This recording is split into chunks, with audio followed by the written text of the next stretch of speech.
Alright, so I figured I'd make a little video here looking at the Lon Humphrey Gunfighter and the new Lon Humphrey Hickok, because they're both very similar style blades. The Gunfighter obviously is quite a bit bigger and heavier, has a much larger, heftier handle, but the general appearance of the Hickok is such that it looks like kind of like the little brother to the Gunfighter. The Gunfighter is, in my opinion, the best looking Bowie knife that I have. I love it. There's something about it, the way it looks, it's just such a good looking, eye pleasing blade profile and handle profile. Just subtle details like the angle of attack. So when this knife came out, right away it's like, holy moly, that's one good looking knife, right? And it it's a Bowie, right? So I mean they're supposed to look good and they're supposed to look menacing, and I don't know, it's yeah, so it's a very similar looking knife, but it's a very different feeling knife. This knife here is it's a heavy knife for what it is. I mean, it's quick in the hand and all that stuff, but it's quite usable for heavy chopping and stuff like that. When you pick up the Hickok, it's a very nimble feeling knife, right? Very light, quick in the hand, different style and shape of handle than the Gunfighter. The Gunfighter is, it's a hand filling handle. Like it's nice. I like it. I really like the handle shape on the Gunfighter. And I quite like this. This is, different, faster, more agile feeling knife and handle design. But what I'm going to kind of look at here is blade length, stock thickness behind the edge, length of the handle, and go from there. So the Gunfighter, I'm not printing off specs. I'm just looking at it, as we go here.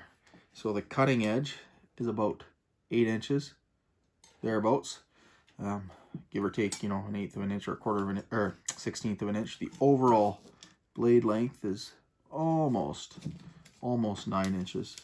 If it was me, I would say that's about 9. Yeah. So now the handle length on this blade, if you measure from the length of the scales, is just over 5 3/4, almost 6 inches. So the actual length of the handle, as far as where you'd grip, is roughly 4.5 inches. So for me, I like that. My palm width, when I measured, is about 4 1/4 inches across, so that works really well. So, and then when I, of course, squeeze down on something to grip it, your hand splays out just like your foot does when you step on it. So the Hickok blade length, if I try and get this, hopefully it's all showing up on the camera. I put this white paper as a background to give a little more contrast than the ugly wood that I've got going on behind here. So from the scales right near the ricasso, we're looking at 6 7/8 of an inch, basically, thereabouts. Cutting length is about 6.5. Handle length overall is about 5 1/4, about 5 just about almost 5 1/4 for the actual scales. Now the actual part of the handle that you're holding is about 4 inches, right? So going back to the Gunfighter, we're looking at 4.5 inches. That's noticeable. So if you have large hands, you'll definitely appreciate the larger handle of the Gunfighter. I mean, I've got, I guess, extra large hands, maybe. I mean, that's what I wear for glove sizes. I don't have super fat fingers or anything like that, so usually I find a more hand-filling handle to be something I prefer.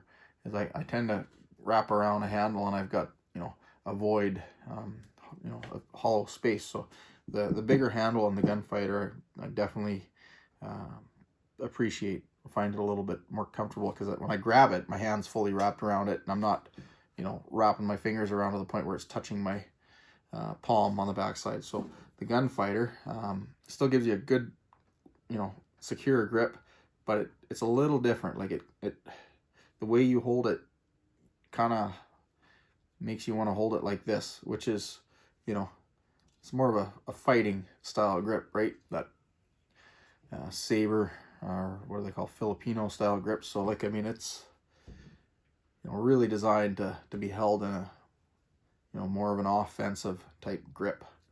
Whereas the Gunfighter, you can still do that with it, but you can choke up on it. You can come back on the handle a bit more like this and really do some chopping and stuff. You can pinch grip it. So it's a bigger handle, but there's more real estate, so you have maybe a little more ability to modify your grip. I find when I'm starting to change grip positions, I get the butt of the knife handle right in my palm a little bit. So that makes me kind of want to go to this grip naturally with it.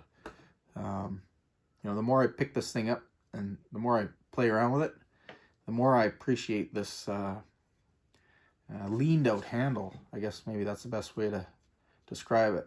It's just such a fast feeling knife in the hand. Like, it's not a heavy knife either.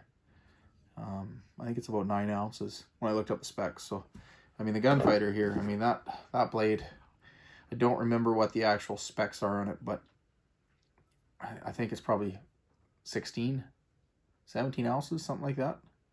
So, I mean, you're almost double the weight of the Hickok, and when you pick it up, you notice it. Like, so this blade here actually will do some chopping and chop quite well, where this blade, I mean, you could do some light sort of chopping and limbing and stuff of saplings and whatnot, for maybe doing like firewood and whatnot. But for me, when I think about it, this knife, I would see it excelling as a camp knife, like it's sort of a general purpose knife, because it's got, thinner edge geometry overall than the Gunfighter.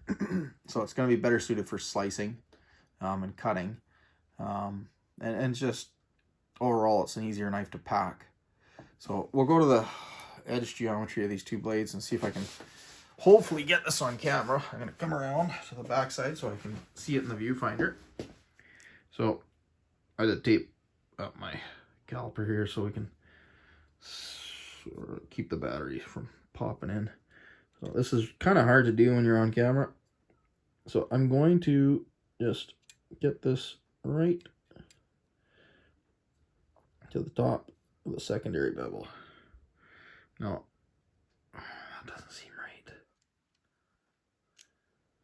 That's thick.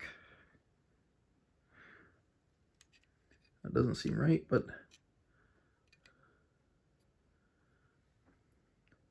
that's what it's saying. 70 thou. That does not seem right. I'll zero it. -1 there, so let's go right up. Close. Yeah, 64. So this blade is actually really quite thick behind the edge. I was not expecting that. So, the front of the blade, 1.23.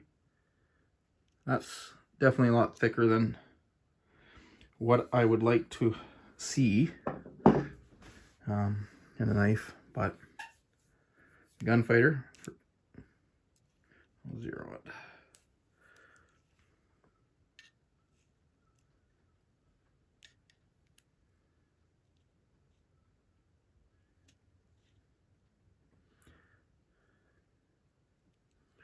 Gunfighter's thick too.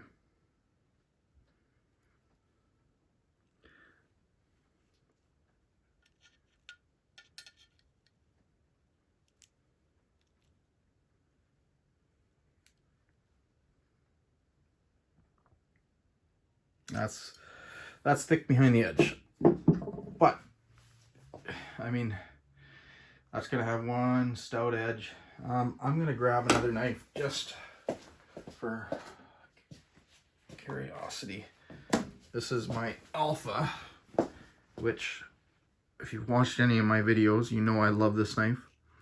Now this knife should be 30 or so. What the hell?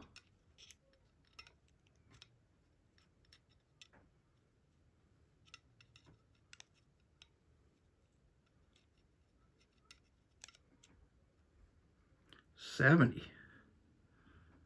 Something's wrong. This is not reading right.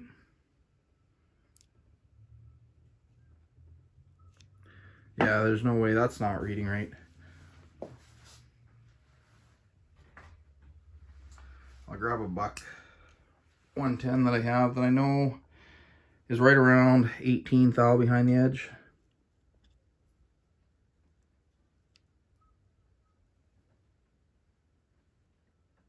Oh my goodness, I'm in millimeters. That's funny. Okay, yeah, there we go. So, now that you guys have had a laugh at me, back to inches. God, I should know better. Being that I'm Canadian, we go back and forth between freaking measurements all the time. That's right where I kind of expected. So 28 thou behind the edge. Should be a little thicker up here, bet you 35. Okay, 40, 44 on the Hickok. That's totally acceptable. Now, the Gunfighter, I can't remember if I've done this in other videos. Very hard to measure. That's 31 thou behind the edge right there. Now, towards the tip where it will be thicker, as it should be.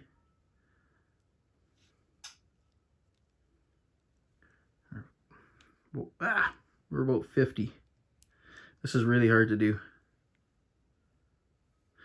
Yeah, I'm a little bit into that secondary bevel there, but it's about 50 thou. That gives you a lot better idea anyways, so. It's hard to see on the LCD on these things to know what measurement you're in, but when you've measured these things enough times, you know pretty much right away that it's not right, something's off. I dropped that caliper, so stock thickness on the Gunfighter, it is on the books 1/4 inch. Of course, there's a little bit of a reduction there from forging. The Hickok's supposed to be about 200 thou. So with the forging, there's a bit of a reduction of thickness from the initial thickness. Now, at the height of the grind here, if you measure there, that will give you a real good idea when you look at the thickness of that grind, so the saber grind on it. So if it's thicker, it's going to have a bit thicker edge geometry. So if you measure sort of in the middle of your primary bevel there, that gives you a pretty good idea as far as actual geometry that will make that'll be relevant as far as how slicey the knife is. So we're just about 100 thou thereabouts, and I'm measuring right there on the blade. So that is pretty darn good. The Gunfighter, if I can get this on video here, do the same thing right around the middle of the blade. So we're about 125, 26, somewhere around there. I'm measuring right there. So even though these are big, heavy, thick blades made out of 1/4 inch and a little bit thinner blade stock, they still have very good edge geometry, which means they're gonna chop well, slice well, cut well. You know, everything that you want to do with a knife, they're gonna excel at. So those are things that oftentimes people overlook. They look at a knife and they think, oh man, I like the looks of that thing, right? It just looks really, really good.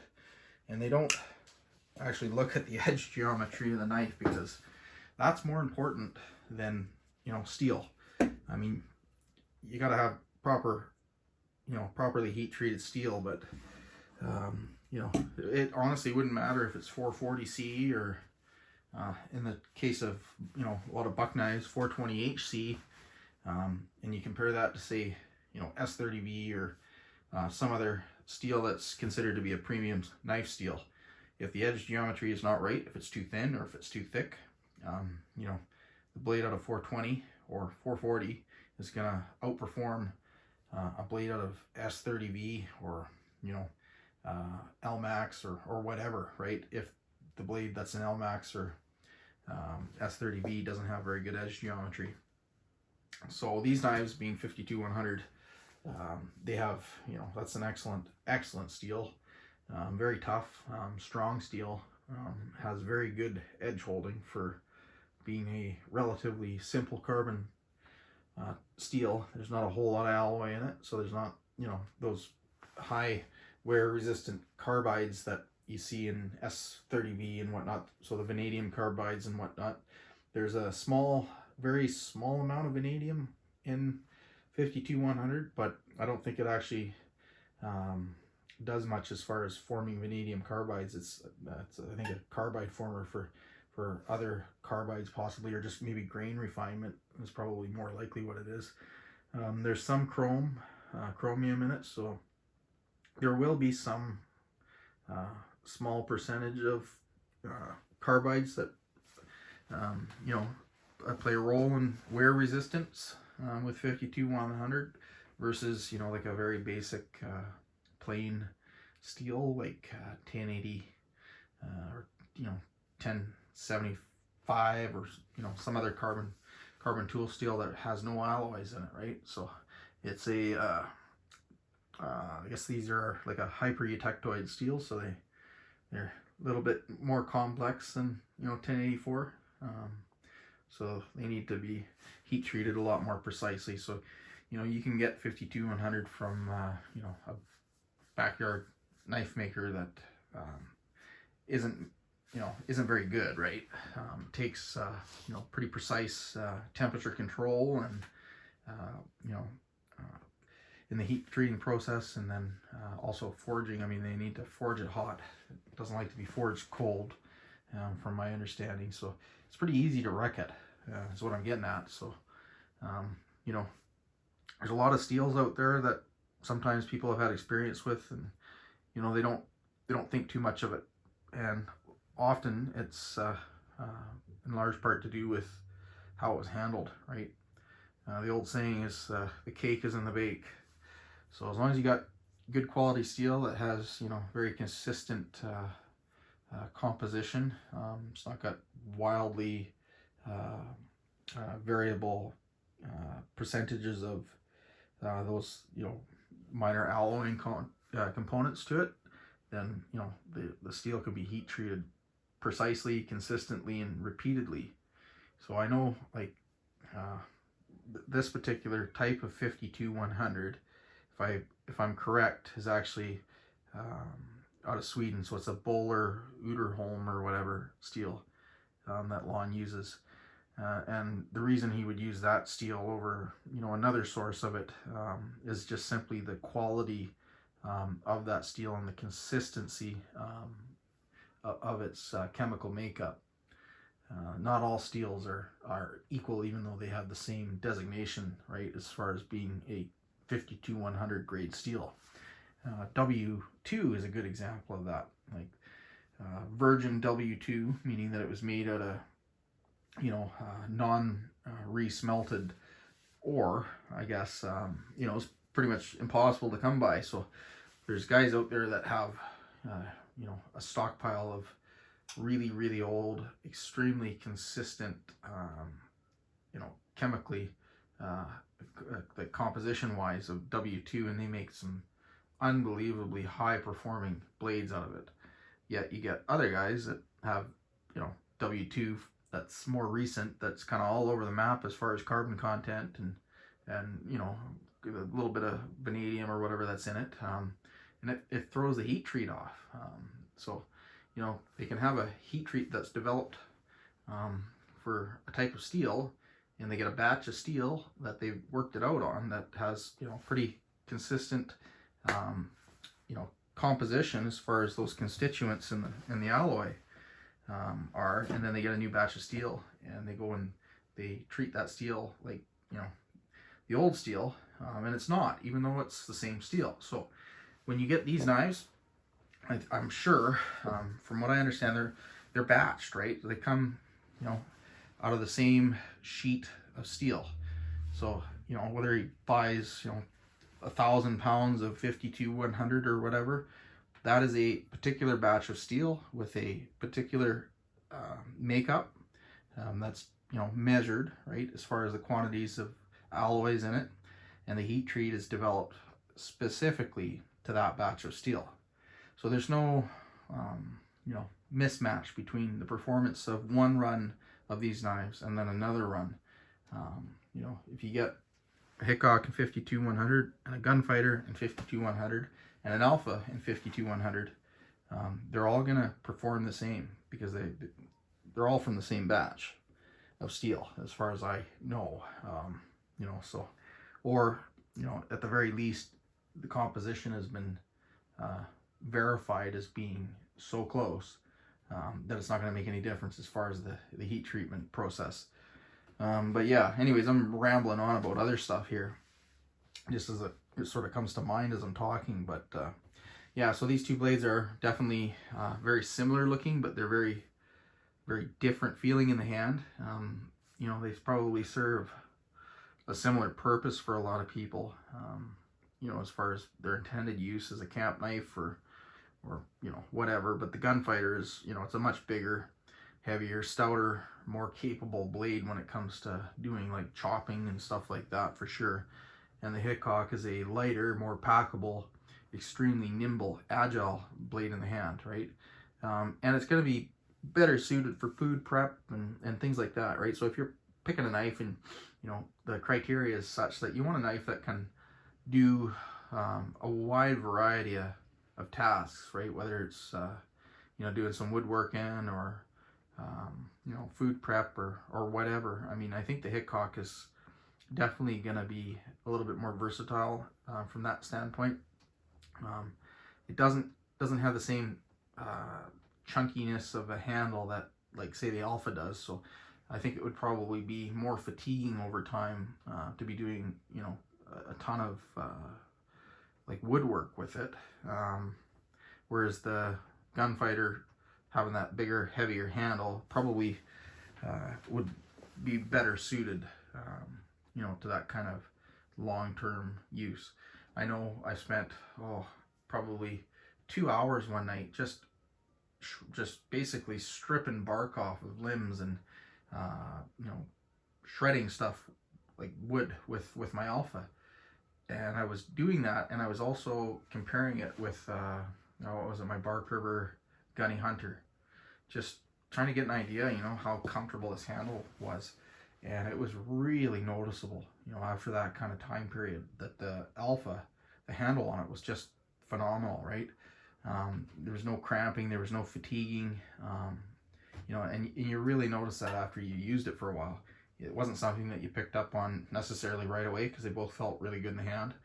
And I think that would be something you would notice between these two blades. You'd probably find that the Gunfighter, even though it's a bigger, heavier knife, you might find it a little more comfortable for that real strong power grip that you need for doing some of those kinds of cutting tasks, right? Whereas the Hickok it's like a, you know, it's a big knife, but it's like a Ferrari in your hand, you know. Whereas the Gunfighter is like a, you know, a turbo diesel dually pickup truck that'll go through anything, or, you know, you can put it through anything. So I guess that's kind of trying to think about how to frame it in a way that articulates the differences properly, because as similar as they are in looks, they really aren't similar in feel on the hand. I mean, that Hickok, I'm telling you, like when you pick it up and you hold it and you're like, whoa, this thing is like so fast, like just agile, like just incredibly agile in your hand. And you've got a sizable knife that, you know, I'm trying not to go down the road of it being a, like a fighting style knife, but you know, harkening back to the old days when knives were used for that, that is a knife you'd be proud to own. Anybody would be. Whereas the Gunfighter's was one sexy looking blade, but it's too heavy for that kind of use, right? It's not as fast. I mean, it's fast enough. I mean, I wouldn't want to be staring that thing down in somebody's hand, that's for sure. I'd be turning tail and running. But the Hickok's just crazy fast. That's the only, you know, that's the biggest thing that I take away from it when I pick it up and I'm, you know, handling it and, you know, trying to get a feel for it, is that this thing's it's a lethal feeling knife in your hand. Like you just feel like it's an extension of your hand as far as being able to move it around quickly and you know, effectively. And it's got reach, so it's definitely in a league of its own. There's no question about that. I mean, I've got other blades that you know, are down the line of being, you know, a fighting knife, but nothing that compares. I mean, the only other thing that I have that compares, which is equally as fast and even more intimidating, would be the Bell Bowie. It's larger and it's I mean, that's a knife you could give a 12-year-old boy and he would make a hardened criminal, you know, that's intent on doing him harm, turn and run for the hills, because that knife is a force to be reckoned with in anybody's hand, just because it is just so quick. And the Hickok is the same kind of thing. So yeah, I guess that's the thing I'm trying to impress the most upon, you know, you guys that are watching this video, is that this knife is it's a lethal feeling knife in your hand. Like it's just incredibly how do I say it? It's like a, you know, a lean, trimmed down prize fighter that's just cut to his weight class. You know, and he's, you know, cut down a weight class even, because it's that impressive feeling in the hand. And the Gunfighter is kind of like, you know, you're super heavyweight. You get one uppercut and you're done. Whereas the Hickok will hit you 60 times and keep on hitting you. But yeah, I guess that's kind of it in a nutshell. Probably not going to ramble on too much more about this. I definitely really like that Hickok, and the more I handle it, the more impressed I am with it. Once the weather gets a little bit better here, I'm gonna get out and use it and stuff and really get a feel for it. But so far, it's a hell of an impressive knife. And comparing it to some of the other ones, it's different, but it's you really got to pick it up and hold it to appreciate it. So I guess, yeah, if you guys like the looks of it and you think it's a knife that sort of fits what you're looking for, jump on it. I don't think there's many of them left, and you know, there's no guarantee that Lon will ever make another run of those. So when they come up, you know, it's definitely worth investing in. I mean, even if you don't use it, these are knives that are never going to go down in value. They're only ever going to go up, and go up by a lot. So from that perspective, they are investments. You know, unlike some of the other knives that I've got that, you know, because they're production runs, they might not lose a whole lot of value, but they're not going to go, they don't have the potential to go up in value. I mean, these are knives that I guarantee you that in 20 or more years, that knife there, you know, that could be worth $20,000, right? And that's no joke.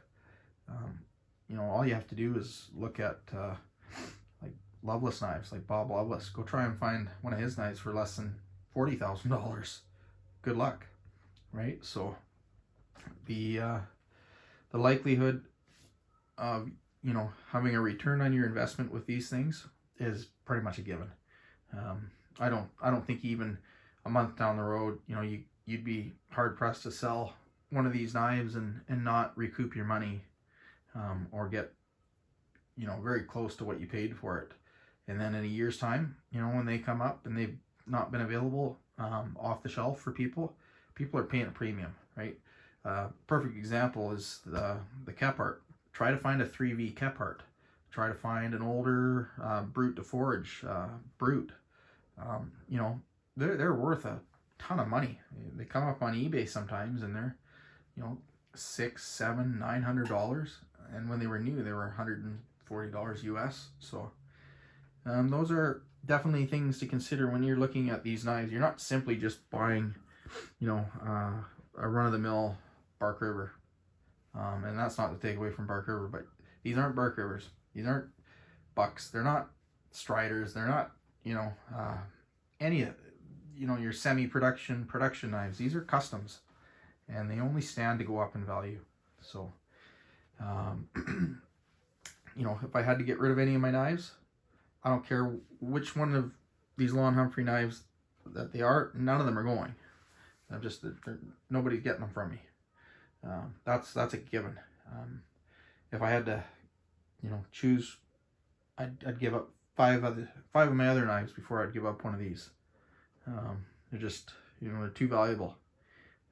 And it's not just from a dollar and cents perspective. They're special knives. When you pick them up and you know, handle them and you use them and you know, see what goes into them, then you can maybe appreciate them a little more than what you might be able to by watching a video. You know, they're just perfect knives. Like, really, I mean, they got so much character. Whereas you don't get that with, you know, I'm not trying to knock my Bark Rivers, but I'm talking about them because I've got a lot of them. My Bark Rivers don't have the character that these do. These are full of character. Yeah, that adds value, especially over the long term. So, yeah, it's Christmas time. Hopefully you got, you know, one of these on your Christmas wish list. It's at least, you know, something like that. You can order one and still get one right now. But yeah, hopefully you guys liked the video and found it informative, because I'm kind of rambling on about stuff and doing this on the fly, off the cuff, talking about things that come to mind while I'm making this video. So yeah, I definitely appreciate, you know, when you guys leave the comments and stuff. I read every one of them and I try to respond to every one of them. So if you guys have suggestions on what you'd like to see, if there's, you know, another knife that you would like to, you know, to have a look at besides, say, one of, you know, these here or another one, leave those. It gives me ideas to make new videos, and, you know, I enjoy doing that, and hopefully you guys get something out of it and enjoy it as well. So as always, I truly appreciate, you know, new subscribers and positive thumbs up and all that fun stuff. So yeah, I guess I'll leave it at that, and thanks for watching.